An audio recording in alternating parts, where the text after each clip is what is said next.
New Haven is changing. Look around and you'll see cranes and construction crews.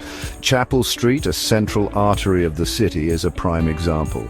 There's a focus on wider sidewalks, smoother roads, and more parking spaces. It's all about making the city more appealing, more accessible. But accessible for whom? That's the question we need to ask. While these infrastructure projects are important, they shouldn't overshadow the pressing social issues plaguing our city. Just a stone's throw away from the sleek storefronts of Chapel Street lies New Haven Green, a historic landmark that has become a stark symbol of neglect. The Green, once a vibrant public space, is now often perceived as unsafe.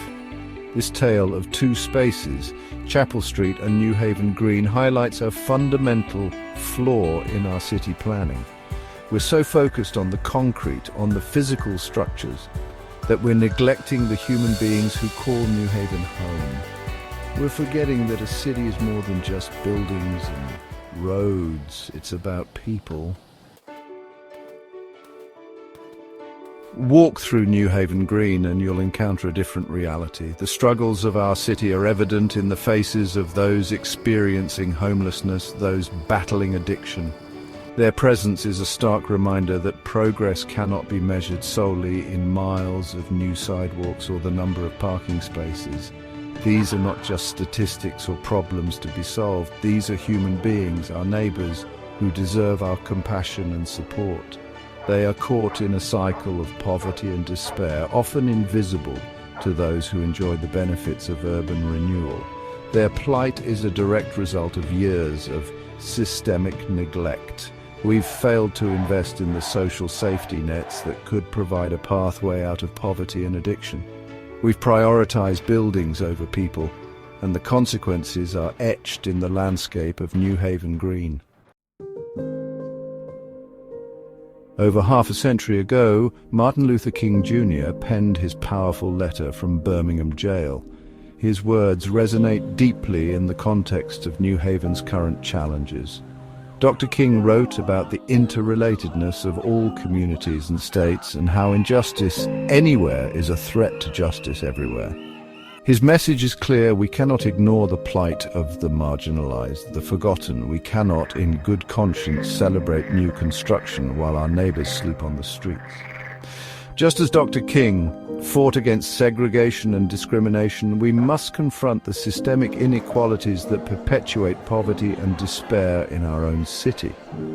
Dr. King's call for justice was not just about dismantling discriminatory laws, it was about creating a society where everyone had an equal opportunity to thrive. That's the vision we need to embrace in New Haven. The solution isn't to abandon infrastructure projects. It's about understanding that true progress requires a holistic approach.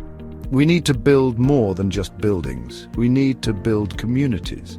This means investing in affordable housing, yes, but also in mental health services, addiction treatment centers, and job training programs. Imagine a New Haven where a person struggling with addiction can walk into a clinic on the Green and receive the help they need. Imagine a city where affordable housing is not a distant dream but a tangible reality for all. This is not a utopian fantasy, it's an achievable goal.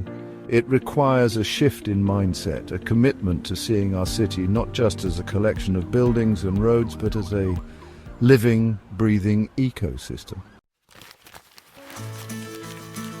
City planners, I urge you to see beyond the blueprints, beyond the concrete and steel. See the human beings who will be most impacted by your decisions. Engage with the community, listen to their needs, incorporate their voices into your plans. Remember, a city is not measured by its skyline but by its soul. Let's build a New Haven where everyone has the opportunity to rise, to thrive, and to reach their full potential. Let's build a city that reflects the values of justice, equity, and compassion that Dr. King so eloquently championed. Let's build a New Haven we can all be proud of.